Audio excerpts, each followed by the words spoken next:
Buenos días, bienvenidos a la tercera clase del curso Organización Social del Cuidado. En esta clase vamos a ver específicamente la relación entre cuidados y masculinidades, cuidados, masculinidades y paternidades. Vamos a un poco desentramar esas distintas nociones y cómo se ensamblan con esto que habíamos visto en las otras clases en relación con lo que son las nociones de cuidado y las acciones asociadas a los cuidados. ¿Se acuerdan la diferencia entre cuidado como categoría analítica, como noción conceptual, y los cuidados como aquellas acciones que están incluidas dentro de lo que vamos a entender por cuidado? En particular, en la clase de hoy vamos a ver las nociones y experiencias de la paternidad, cómo se relaciona esta categoría del cuidado con los fenómenos sociales de las paternidades y las masculinidades también. Vamos a ir tocando un poco de las virilidades y cómo se dan las intersecciones. Si se acuerdan, acá estamos retomando la categoría que estuvimos viendo en la clase anterior sobre la interseccionalidad, cómo se dan las intersecciones entre paternidad, desigualdades sociales, políticas y económicas.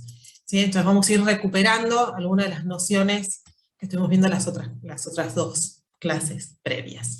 Entonces, un poco para iniciar, la idea es que la paternidad, en tanto fenómeno social, está cada vez más presente en la agenda social y política.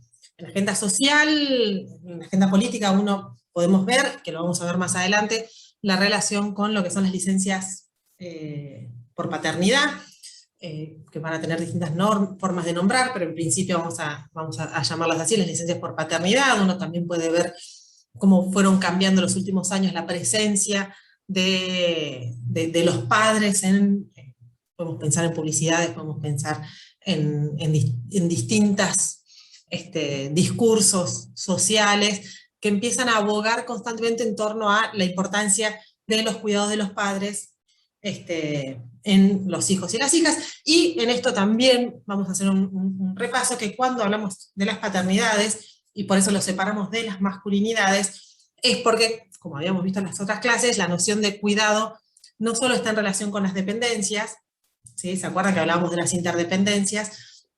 Entonces, esa noción de interdependencias hace que con paternidad nos quedemos circunscriptos a una relación de cuidados entre hombres o identidades masculinas y hijos en alguna de todas sus dimensiones que ahora vamos a ver.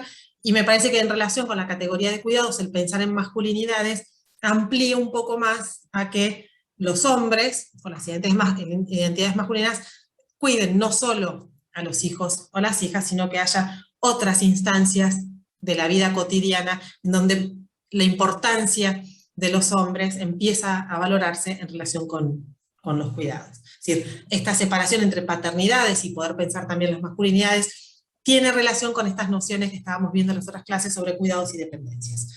Entonces, en general, muchas de las políticas y muchos de los discursos empiezan a plantear esta necesidad de padres más presentes, ¿sí? Padres más preocupados por sus hijos y sus hijas, y también en torno a empezar a pensar o a propiciar nuevas masculinidades que contemplen estas construcciones desde las tempranas infancias, estas construcciones, digamos, en relación con lo que son padres activos y comprometidos, entendiendo que eso no se trata solo de una decisión en la adultez, sino que forma parte de estas formaciones, de estas identidades masculinas desde la infancia temprana. Entonces, como para empezar a dirimir algunas cuestiones, digamos, cuando menciono padres, estoy hablando tanto de lo que son los padres biológicos, los progenitores biológicos,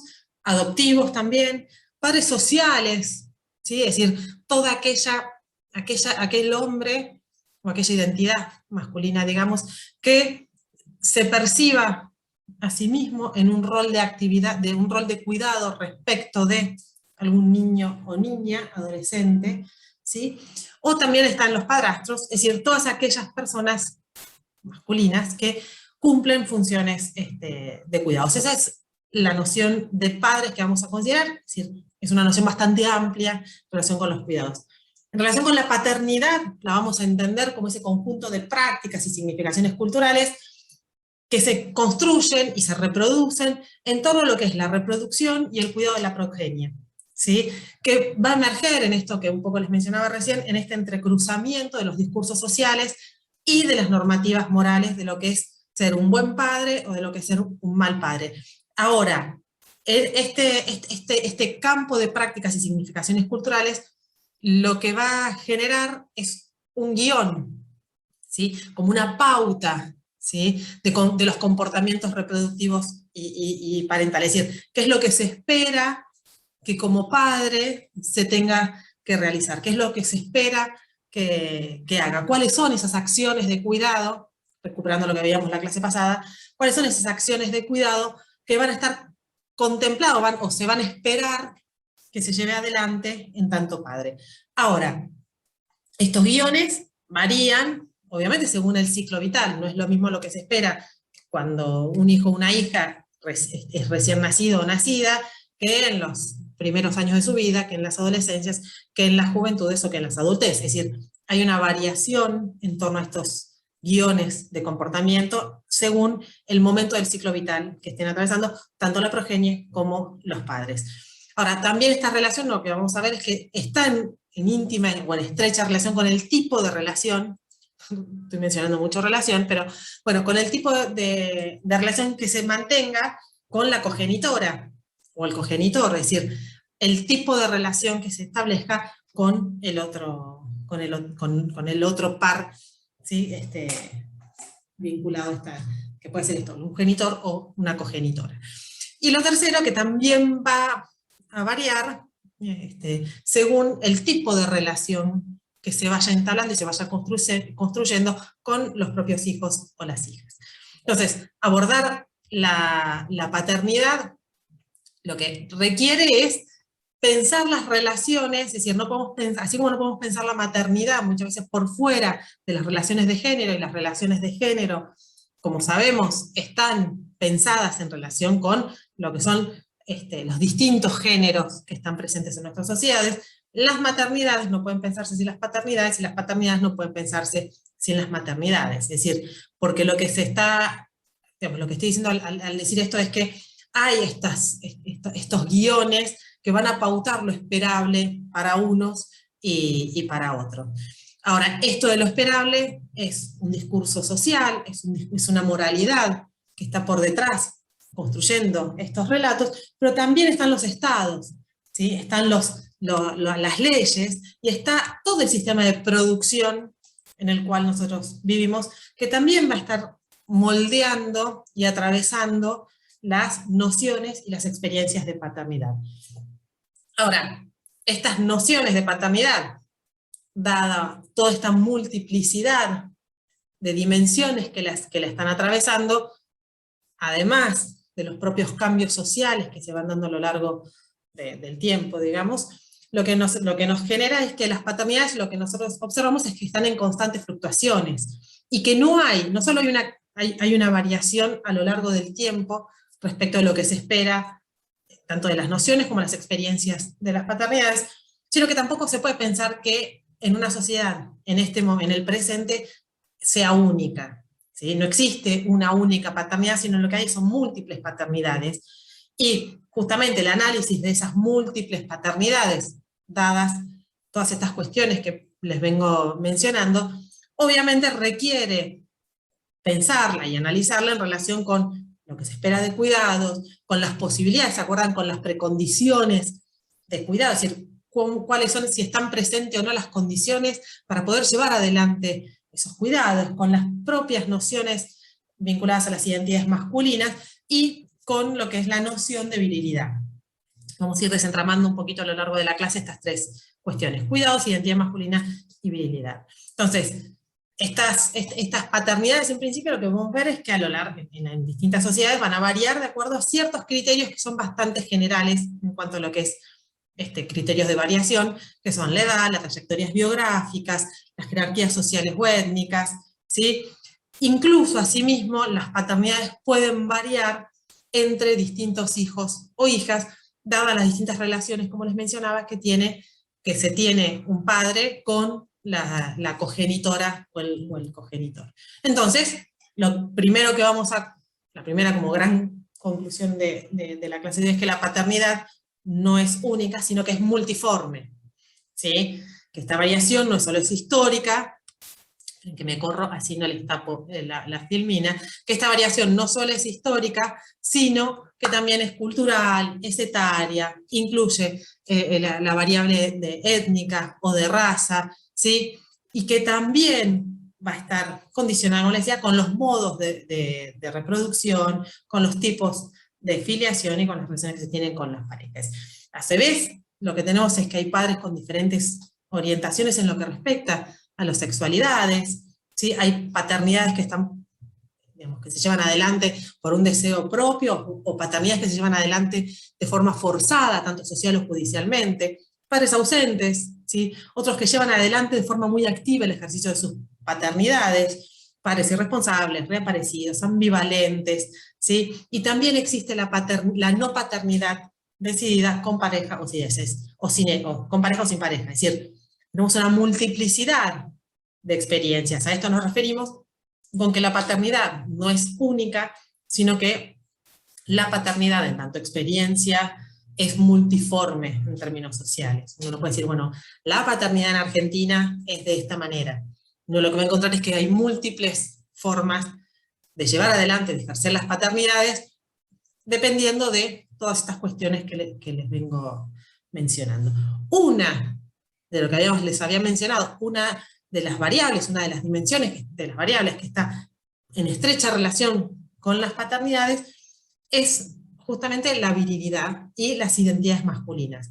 Tanto las paternidades, las identidades masculinas y las virilidades tienen esta variación histórico-cultural, ¿sí? Existe una variación en relación con las normativas de género, ¿sí? Las tres dimensiones, paternidad, masculinidad y virilidad, están vinculadas a las expectativas de género, los estereotipos de géneros presentes en las distintas sociedades, y cómo se van ajustando, se van distanciando los distintos grupos sociales, ¿sí? O las distintas experiencias en relación con esos mismos estereotipos, ¿sí?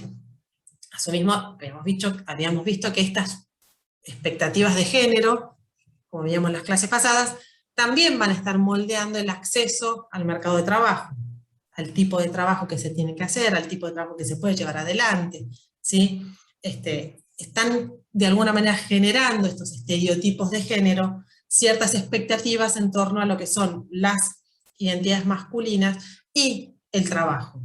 Ahora, esa relación de las identidades masculinas y la participación en el mercado de trabajo va a impactar en las experiencias y en las nociones de paternidad, ¿sí? Si veíamos la clase pasada que las diferenciaciones de género en relación con las mujeres y estas desigualdades de género estaban dadas por las dificultades, muchas veces por las dificultades que tenían en el acceso al mercado de trabajo, dadas las expectativas de cuidado, tanto del hogar, las de cuidado doméstico, como de los hijos, las hijas u otras personas, en las paternidades pasa lo mismo. Estas paternidades van a estar atravesadas por la expectativa que se tiene respecto de la participación de los hombres en el mercado de trabajo, que van a conformar estos mandatos sociales fundamentales para los hombres o las identidades masculinas, ¿sí? Entonces, esto es un poco lo que estoy queriendo decir, es que esta relación entre masculinidades y paternidades empiezan, así como las maternidades y las feminidades están estrechas, en las paternidades sucede lo mismo. Las masculinidades y las paternidades entran en una relación bastante estrecha, que no solo es en relación con el tipo de vínculo que se tiene con los hijos o las hijas, sino que también va a estar atravesada por las normativas legales, por el mercado de trabajo, ¿sí? Y por los discursos sociales en torno a las propias masculinidades, las virilidades y las paternidades. Lo que eso igual no quiere decir que exista, como les mencionaba anteriormente, una única forma de ser padre. Hay múltiples formas de llevar adelante las paternidades. Ahora, en particular, la paternidad con los cuidados, que es un poco lo que nos contempla en estas dos unidades. Y si ustedes recuerdan que el concepto de cuidado tenía su origen en la década del 70, con la crítica feminista al orden genérico capitalista, poco lo que vamos a ver en esa crítica es tanto la demanda de las feministas, ¿sí?, a la omisión de los economistas, ¿sí?, que lo que estaba expresando es esta discriminación de la mujer, y esta confusión, que lo mencionamos en la clase anterior, entre reproducción biológica y reproducción privada de la fuerza de trabajo. Esto lo que está asumiendo es que entonces las masculinidades son las que tienen que estar participando de ese mercado de trabajo, y lo que se da por sentado es la ausencia normal y digamos, normalizada de los hombres dentro de esa esfera, ¿sí?,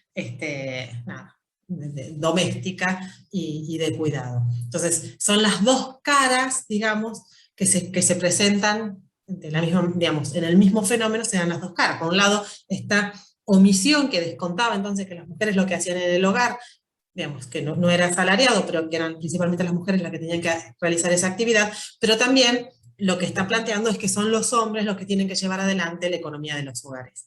Eso en la crítica surge en los 70, lo que poco uno ve a lo largo de la historia es que esa exigencia de proveer, ¿sí?, está en constante tensión con las exigencias de cuidado en tanto paternidades, ¿sí?, que es la misma tensión que van a vivir las mujeres, ¿sí?, solo que las mujeres lo que hacen es el recorrido inverso, es decir, las mujeres tratan de, digamos, de poder extender sus dominios de lo que era la esfera doméstica y de cuidado, y poder generar la participación en el mercado de trabajo, poder participar de las discusiones políticas, de la esfera pública y comunitaria, y el movimiento de los hombres y de las identidades masculinas sería al revés, es decir, de este gran esquema en donde el hombre era el que salía a trabajar y la mujer era la que se quedaba en la casa.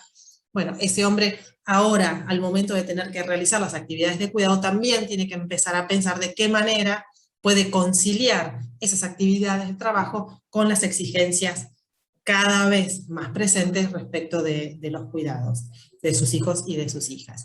Ahora, en relación con estos cuidados, como les mencionaba anteriormente, no solo vamos a estar pensando cómo de cuidar a los hijos y las hijas, ¿sí?, sino digamos, de poder realizar todas estas actividades de cuidados en este sentido mucho más amplio, que es supervisar, organizar, atender, contener, dentro del hogar, fuera del hogar, ¿sí?, a lo que serían los hijos y las hijas. Entonces, esto lo que empezaría a pensar es, bueno, nada, por un lado, esta visibilización de las desigualdades, y esta visibilización de las desigualdades con estas exigencias hacia las paternidades, lo que va también a reflejar son los conflictos que van surgiendo de estas distintas exigencias, y de qué manera el Estado va a estar o no presente resolviendo esos conflictos, o de qué manera el mercado puede estar o no resolviendo esos conflictos, como veíamos con las mujeres y los cuidados en las clases anteriores. Entonces, partimos de la base de que está esta sobrecarga de los cuidados en la mujer, que la dificulta en lo que es el acceso al mercado de trabajo, que limita las capacidades individuales y colectivas, limita el acceso a las fuentes de poder y a la representación equitativa de las mujeres en la toma de decisiones. Ahora, estas limitaciones de la sobrecarga de cuidados en la mujer también están presentes en estas exigencias de la mayor participación de los hombres en las acciones de cuidado. Es decir, cuando no participaban no tenían estas dificultades, claramente. Ahora, en tanto empiezan a participar, se enfrentan a estas mismas dificultades.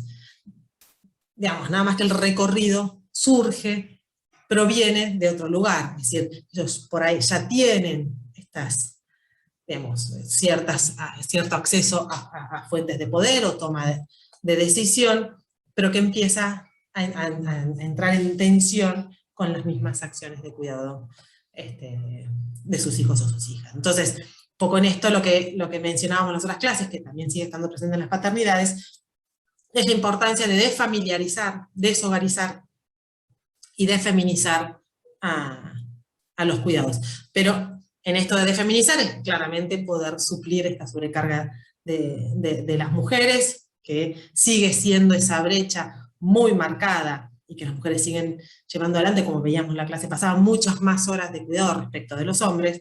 Para esta desfeminización tiene que estar acompañada por una desfamiliarización y una deshogarización, y una mayor participación del Estado en proveer acciones de cuidado, ¿sí?, en los distintos sectores sociales, sobre todo en aquellos en que no pueden acceder al mercado para poder abastecerse de esos servicios de cuidados.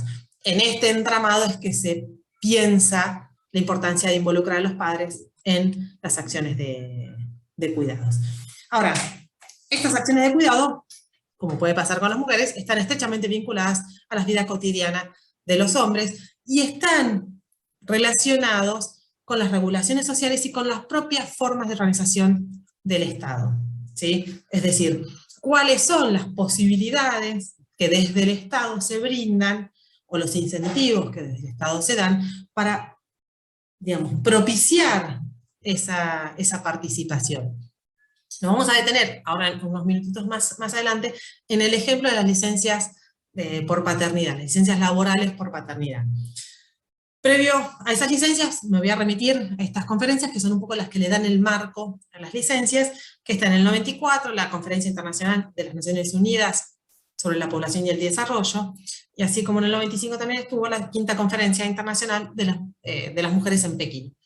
En ambas conferencias, ya en los 90, empezaron a indicar esta necesidad de desarrollar estrategias para promover una participación activa en la paternidad responsable.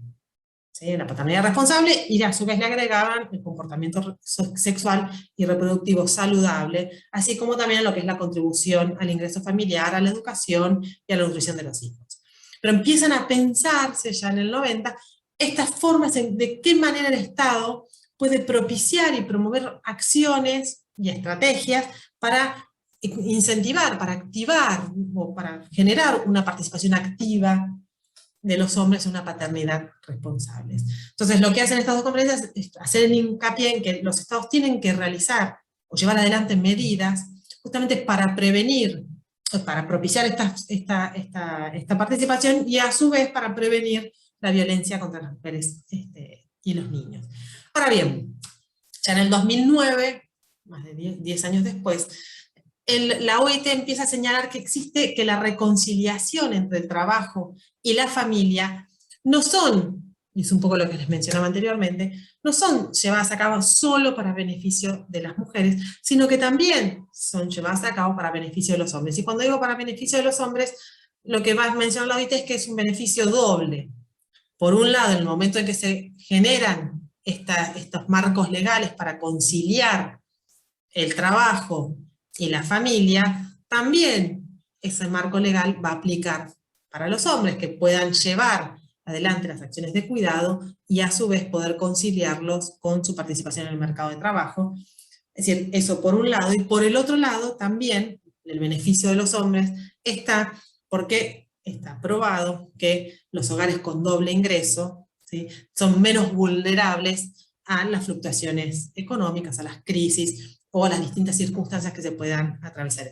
Entonces, hay un beneficio del hogar, donde el hombre está presente, y también este nuevo marco legal que permita esta conciliación entre entre la participación en el mercado de trabajo y las exigencias y todas las acciones de cuidado que se tienen que llevar adelante en lo doméstico y en la familia, ¿sí?, esa conciliación que se plantea para las mujeres también está en beneficio, obviamente, de los hombres o de las identidades masculinas.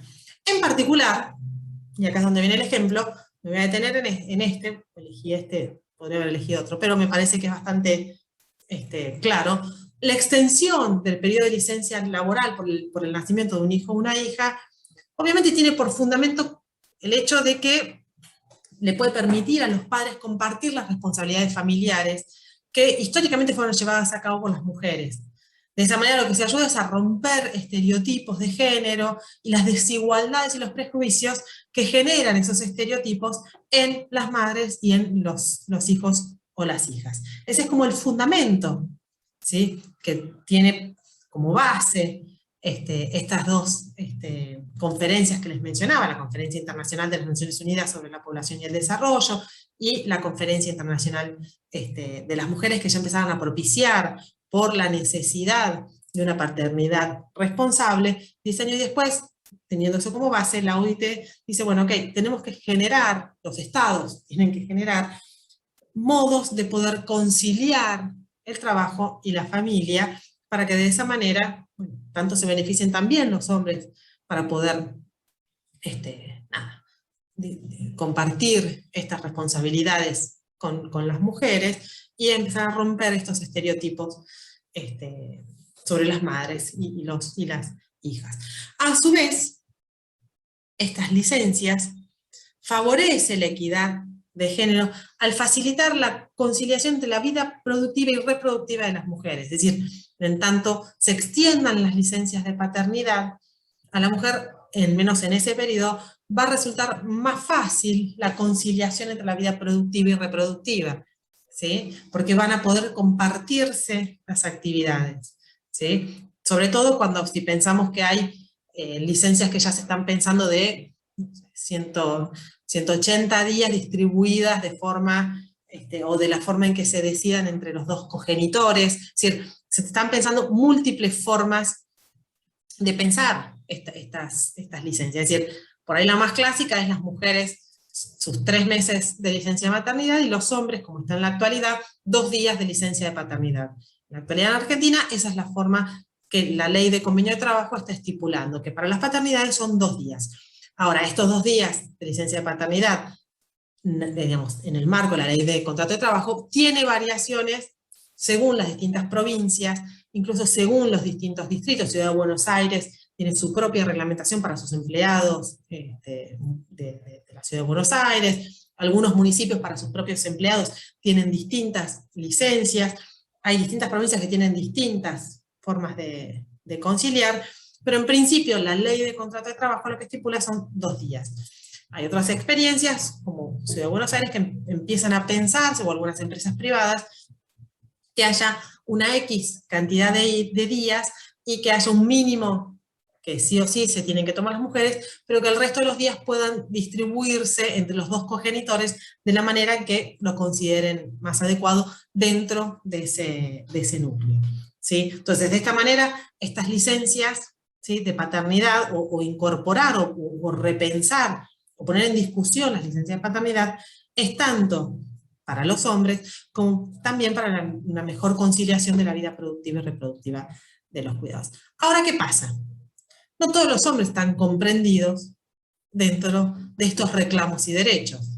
Cuando estamos hablando de la ley de contrato de trabajo, cuando estamos hablando de las licencias por paternidad, o las licencias parentales, como también a veces se llaman según la propuesta, lo que están comprendidos son todos aquellos padres que están dentro de un marco legal que los ampara, ¿sí? Entonces, lo que sucede es que los padres de los sectores sociales más pobres y vulnerables de la sociedad, mayoritariamente se emplean en trabajos informales que no tienen, obviamente que no gozan de los derechos laborales que les otorgan, obviamente, las leyes laborales y todos aquellos empleos que sí están dentro de la ley, en principio podemos decir a nivel nacional, de la ley de contrato de trabajo, que es la 20.744. Entonces, esta ley del contrato de trabajo en Argentina, es la que le da el marco normativo protectorio a los trabajadores en Argentina, que surge en el 74.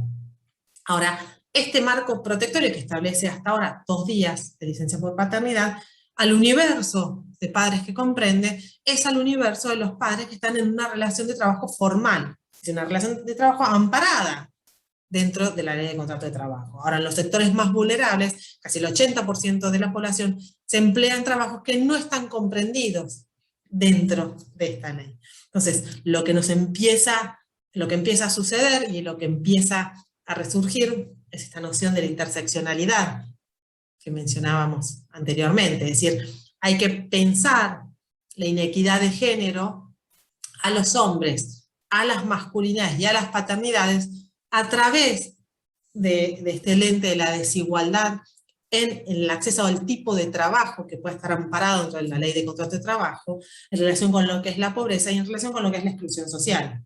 ¿Sí? Es decir, de esta manera, en este ejemplo de las licencias por paternidad, lo que estamos observando es que esta noción de la transversalidad, ¿sí? Es decir, que las desigualdades de género no solo están dadas por las propias desigualdades de género, sino que están intersectadas con otras desigualdades. En este caso, lo que podríamos decir que, si bien desde el lado de las masculinidades tal vez no estemos hablando de estas desigualdades de género, pero sí lo que vamos a ver es que el acceso a estas paternidades responsables, el acceso a propiciar esta mayor participación de los padres en el cuidado de los hijos y los hijos, de esta importancia de los padres en los primeros días de sus hijos, todos esos fundamentos que están presentes en los proyectos que se han planteado, que se han presentado al Congreso para extender los días de paternidad,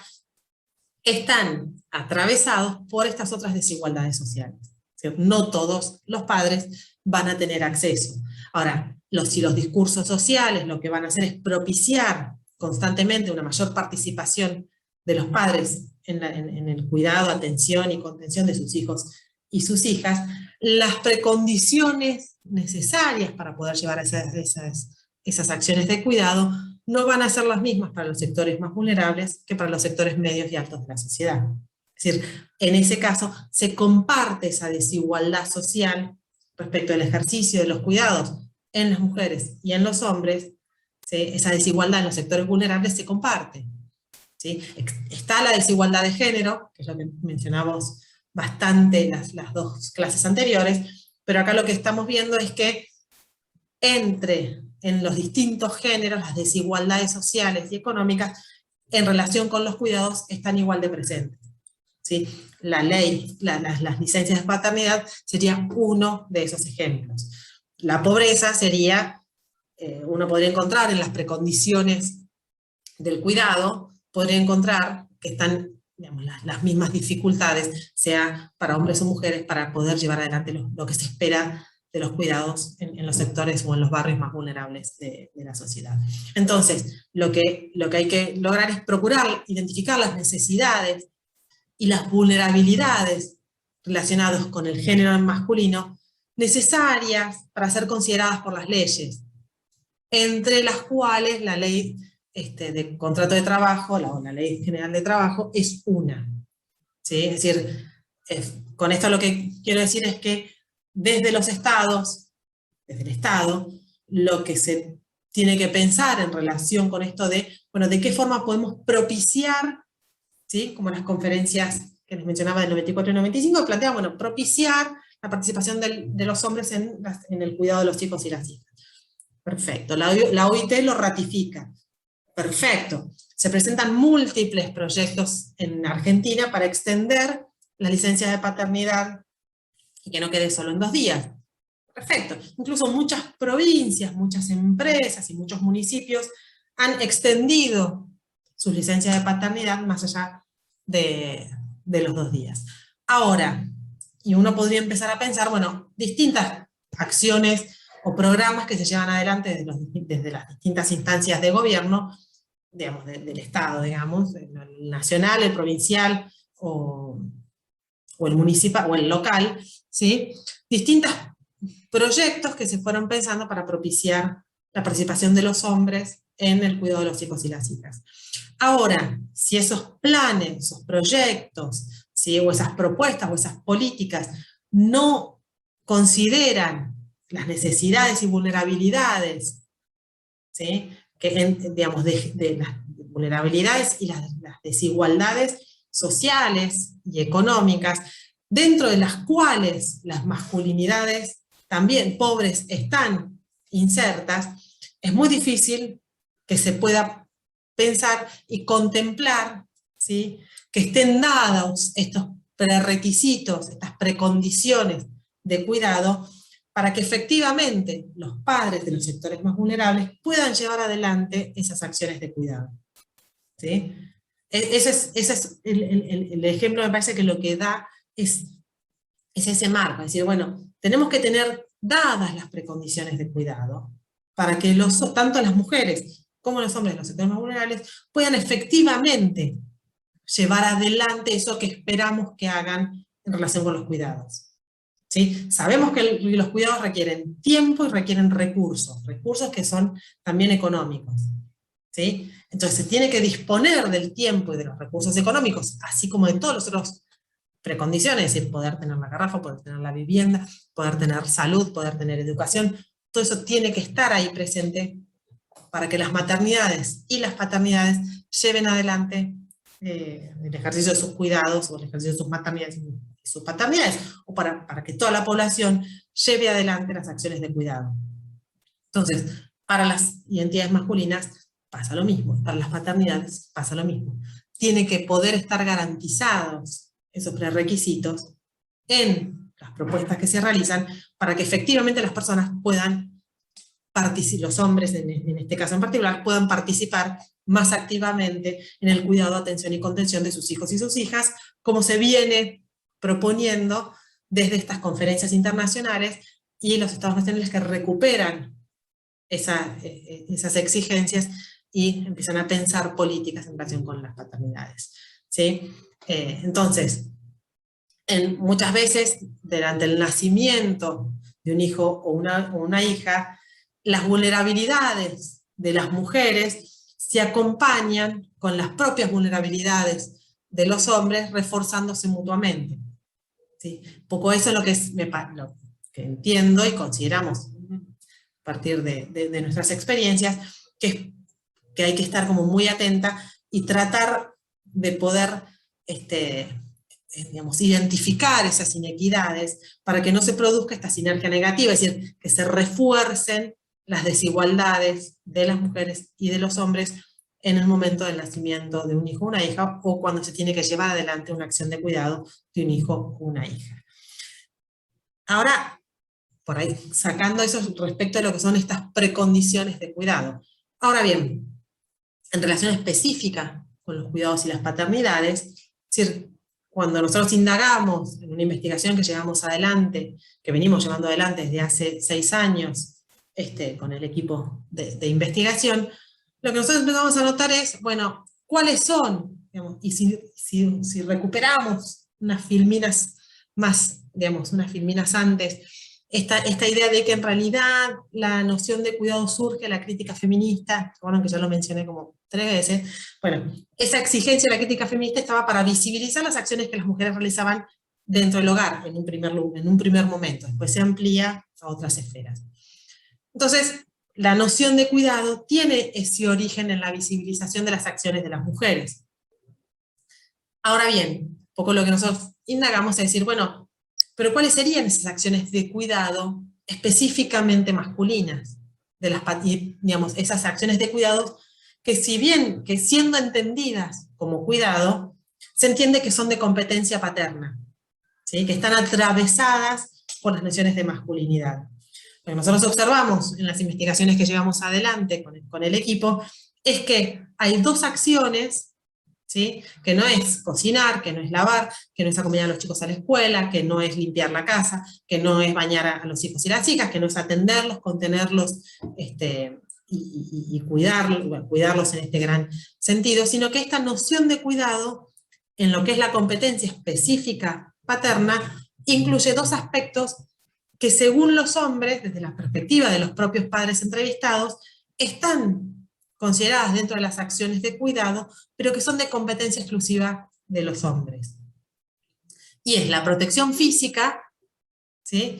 Y digamos, que esta protección física, así como también todo lo que es aquellas acciones vinculadas a lo que es la construcción, la refacción, todo lo que permitiría como construir ese entorno más favorable para lo que es el bienestar, o para poder propiciar el bienestar a la familia.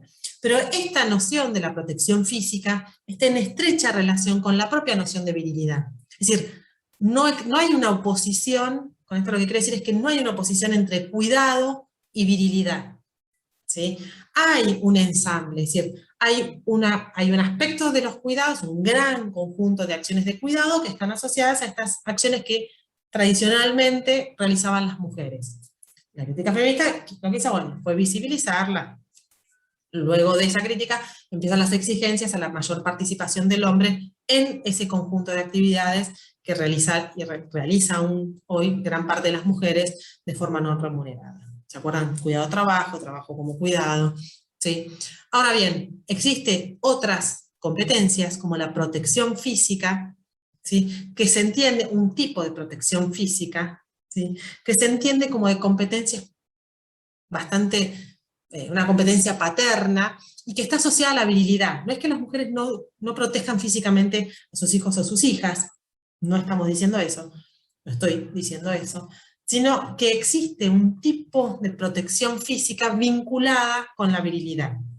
Es decir, de esta manera, lo que nosotros queremos correr es de este empalme del fenómeno social de la feminización del cuidado, que mencionamos en las dos clases anteriores, de lo que sería la feminización de la categoría de análisis. ¿Qué es esto? Es decir, que cuando se piensa en los cuidados, en los programas, en las políticas públicas, incluso en las investigaciones, se piensen también de qué manera podemos articular las acciones de cuidado y las nociones de cuidado y las exigencias morales de cuidado con estas nociones de virilidad. ¿Sí? Entonces, tanto la protección como el uso de la fuerza física, como los trabajos de mejoras en la vivienda, que también implican el uso de la fuerza y las capacidades muchas veces desarrolladas en las trayectorias laborales, todo este conjunto forma parte de una virilidad. Que si por un lado reproduce estereotipos de masculinidad tradicional y hegemónica, por el otro lado también forma parte de los cuidados paternos. ¿Sí? Entonces, virilidad y cuidado se intersectan en el ejercicio de las paternidades, en particular en los jóvenes residentes de los barrios pobres. Esto lo aclaro porque es donde se ve más adelante la investigación, pero en realidad uno lo puede extrapolar a los distintos sectores de la sociedad. En este caso fue donde se llevó a cabo la investigación. Pero acá lo que me parece importante, y esto es extrapolable a los distintos sectores de la sociedad, es que la noción de cuidado y virilidad tienen que pensarse de forma intersectada. Y pensar que proteger no es algo ajeno al cuidar. ¿Sí? Las mejoras en la vivienda no son ajenas al cuidado, ¿sí? Y que tanto las mejoras en la vivienda como la protección y el uso de la fuerza física como forma de protección, que si bien las realizan las mujeres, tienen estos matices propios de estos estereotipos de masculinidad tradicional y hegemónica. Pero que esos estereotipos no necesariamente son excluyentes de las nociones de cuidado. Es decir, la idea es que cada vez que estemos frente a acciones estereotipadas de masculinidad tradicional y hegemónica, vamos a estar con la ausencia de cuidado, sino que virilidad y cuidado se relacionan en el ejercicio de las paternidades en la sociedad. ¿Sí? Ese es el articulado. De esta manera, en este modelo tradicional, donde la masculinidad se asocia a la virilidad, a la sexualidad y al uso de la fuerza física, el cuidado entra y está presente, ¿sí? en este devenir de cambios en relación con las distintas identidades genéricas, con los cambios en las nociones de masculinidades, con estas paternidades multiformes y estos cambios que se fueron dando a lo largo de la historia en estas nociones y experiencias de paternidad. En todos esos cambios también hay continuidades vinculadas a esta masculinidad hegemónica o esta masculinidad tradicional, que está asociada a la virilidad, a la sexualidad, al uso de la fuerza física. Ahora, el que esté presente esta continuidad no quiere decir que esa continuidad excluya acciones de cuidado, sino que se pueden pensar acciones de cuidado en el marco de esa masculinidad más tradicional. Entonces, la socialización masculina, así como la femenina, claramente, lo que promueve son estos horizontes normativos de paternidad, que si bien muchas veces tienen bases y se sustentan en un modelo patriarcal, no se presentan en toda la sociedad de una forma unívoca y homogénea, ¿sí? Sino que lo que va conformando son estas existencias múltiples y heterogéneas de paternidad, en donde cuidados puede perfectamente convivir con una virilidad tradicional. ¿Sí? ¿sí? Entonces, paternidad y masculinidades vamos a tener que están entrando en constante tensión, y a su vez vamos a pensar que están intersectados con estas otras desigualdades sociales que les mencionaba respecto del ejemplo de la ley de contrato de trabajo. Entonces, acá citando a Conner, que está en uno de los textos que tienen citado también, vamos a tener una masculinidad hegemónica, que lo que va a reproducir son estas dinámicas del patriarcado, ¿no? Esta dominación de los hombres, esta subordinación de las mujeres, que se impone como horizonte normativo, y está representada por hombres blancos, de clase media, heterosexuales y proveedores.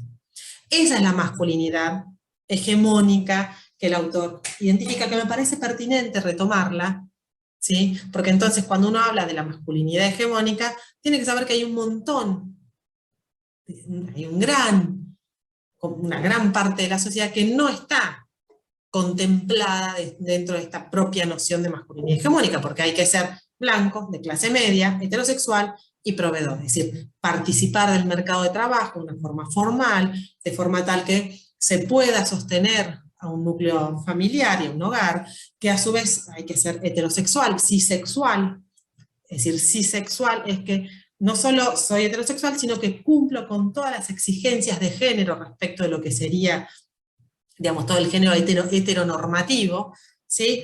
A su vez de sectores medios o medios altos, y a su vez blancos, para lo que es en América Latina en general. Esa sería la masculinidad hegemónica. A esta masculinidad hegemónica, por contraposición conceptual, frente a lo hegemónico está lo subordinado, está la masculinidad subordinada, que refiere a las relaciones de dominación y subordinación entre los hombres, donde una de las masculinidades subordinadas, por ejemplo, es la masculinidad gay. ¿Sí? Esta masculinidad claramente no es heterosexual, no es bisexual, pero podemos pensar en otras, ¿no? Las que no sean de clases medias, los sectores vulnerables no serían estas masculinidades hegemónicas, aquellas personas que no pueden ser proveedoras de sus hogares tampoco estarían dentro de estas masculinidades hegemónicas. Con lo que identifica son dos masculinidades más, a esta masculinidad hegemónica y esta masculinidad subordinada, que una es la masculinidad en complicidad, es decir, lo que va a decir es que, bueno, la mayoría de los hombres no entra dentro de este tipo ideal de masculinidad hegemónica, ¿sí? Si bien muchos hombres no entran dentro de este tipo ideal de masculinidad hegemónica, lo que identifica con él es que muchos de estos hombres sí colaboran en la reproducción de este prestigio, de este poder y de los recursos que se otorgan a esa masculinidad hegemónica, ¿sí? Ahora, eso es lo que él va a identificar como las masculinidades en complicidad. Y también tenemos para el autor las masculinidades marginadas, que pueden coincidir con grupos étnicos que tienen, digamos, menor poder respecto a lo que es la supremacía blanca, digamos. O los que pueden ser las masculinidades de los que están, digamos, englobados dentro de la indigencia, o los que no tienen hogar. ¿Sí? Es decir, habría que encontrar, esos son los ejemplos de algunos de los tipos de masculinidades marginales. Ahora, ¿por qué me centro en las masculinidades? Porque lo que habíamos dicho es que estas masculinidades, ¿sí? Lo que están dando es, bueno, hay que ser de clase media, clase mediante, heterosexual y proveedor. Lo que me está garantizando esto es que están dadas todas las precondiciones, porque están en general, digamos, dadas las precondiciones para poder llevar adelante los cuidados respecto de las paternidades, ¿sí? Entonces, en este ensamble de paternidad y masculinidad, lo que me va a estar dando es que lo hegemónico sería en el caso en donde sí estarían dadas todas estas precondiciones del cuidado, ¿sí? En donde las paternidades podrían llevarse adelante en el marco de los nuevos discursos sociales que empiezan a tejerse respecto de la participación del hombre en las actividades de cuidado de los hijos y las hijas. Ahora, esta participación de los cuidados de los hijos y las hijas tiene que estar, como toda noción de cuidado, tienen que estar dadas las precondiciones para el cuidado. Esas precondiciones para el cuidado estarían, digamos, garantizado o de alguna manera de una, digamos, más factible de llevarse adelante en las masculinidades hegemónicas. Lo que va a decir el autor, claramente las masculinidades hegemónicas no son la mayoría. Entonces lo que hay que tratar de ver es, bueno, cómo se dan esta desigual acceso a los recursos, este desigual acceso a las situaciones de poder, al mercado de trabajo, a las posibilidades de llevar adelante todas estas acciones de cuidado. Entonces, estas masculinidades uno las puede pensar que están incidiendo en los modos de ejercer las propias paternidades. Entonces, recuperando un poco las voces de los padres, un poco, sí, bueno, qué es lo que ellos entienden desde los discursos de los propios padres, que sería llevar adelante una buena paternidad. Y la buena paternidad de las voces de los propios padres está asociada con cierta autoridad, una noción de autoridad, de afectividad, ¿sí? Es decir, los padres, eso se entiende de los discursos de los propios padres en los distintos sectores sociales, que tienen que ser afectivos, es decir, demostrar cariño, amor a sus hijos y sus hijas. También tienen que ser proveedores, y acá es cuando se ensamblan las continuidades y los cambios. Si bien la afectividad es un cambio respecto de generaciones previas, esta exigencia de proveer si bien la afectividad es un cambio respecto de las generaciones previas, la exigencia de proveer es una continuidad respecto de estos mandatos de paternidad tradicional.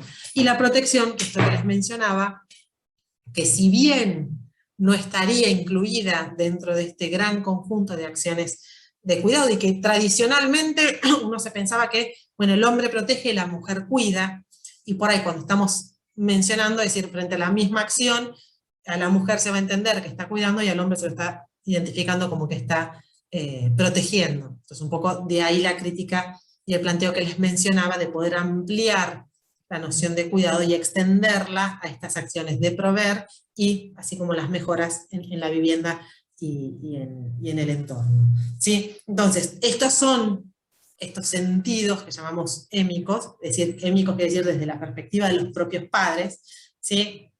En relación con estas continuidades y estos cambios respecto de las masculinidades y respecto de las paternidades en particular. Es decir, la autoridad uno la puede entender como una masculinidad bastante tradicional, una paternidad tradicional, la afectividad es un cambio en la paternidad, la provisión, el proveer es una continuidad dentro de este esquema de paternidad, y la protección es tal vez un replanteo que podemos hacer respecto de qué es lo que vamos a incluir dentro de las acciones de cuidado en relación con las paternidades. Ahora, estas paternidades sabemos que van a estar estrechamente vinculadas a estas nociones de masculinidad.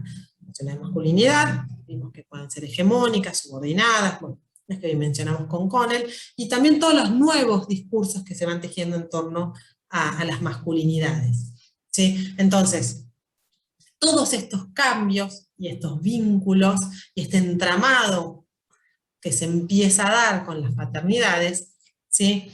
Tienen que estar presentes a la hora de pensar las políticas sociales vinculadas con la paternidad, y en relación con las lógicas del mercado laboral y las exigencias de cuidado.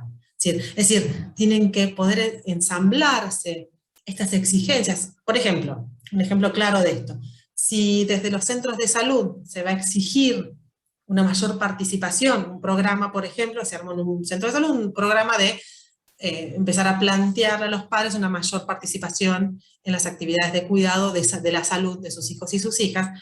Lo que se tiene que tener en cuenta es que esos padres, ¿sí? Que esas exigencias del servicio de salud no entren en contraposición con las exigencias y las lógicas del mercado de trabajo. Si un padre va a dejar de cobrar el día para poder ir a la atención del hijo, muchas veces se dé esta atención y el hombre tenga que dirimir entre ambas exigencias, por un lado la provisión y por el otro lado la mayor participación en las actividades de cuidado. Entonces lo esperable es poder pensar programas, políticas o propuestas que se piensen de manera articulada entre las distintas esferas, la lógica del mercado laboral en particular y las exigencias de cuidado, o podemos pensar en que estén dadas todas las precondiciones de cuidado para poder exigir, ¿sí?, distintas acciones o una mayor participación del cuidado. Y esto varía, y esto me parece que es general, tanto para hombres y mujeres, porque ahí la diferencia no es de género, sino que es de pertenencia a distintos sectores socioeconómicos. Entonces, hay en este marco de estas convergencias y estas disonancias, estos cambios y estas continuidades en relación con las masculinidades hegemónicas y los cuidados paternos, lo que se tiene que tratar de ver es no solo los cambios en relación con el género, sino pensarlo de manera intersectada con las otras desigualdades, y también empezar a pensar en relación con esta ampliación de las nociones de cuidado, de qué forma los hombres empiezan a formar parte de las distintas formas de organización comunitaria de los cuidados. Bueno, hasta aquí ha sido todo. Está la bibliografía, ahora el jueves vamos a subir las distintas preguntas y para la interacción en los foros, que bueno, hago una salvedad que vienen participando muy bien, estamos muy contentas con la participación que están realizando en los foros, y bueno, estamos en contacto por esa vía. Les dejo un cariño muy grande, hasta la próxima clase. Hasta luego.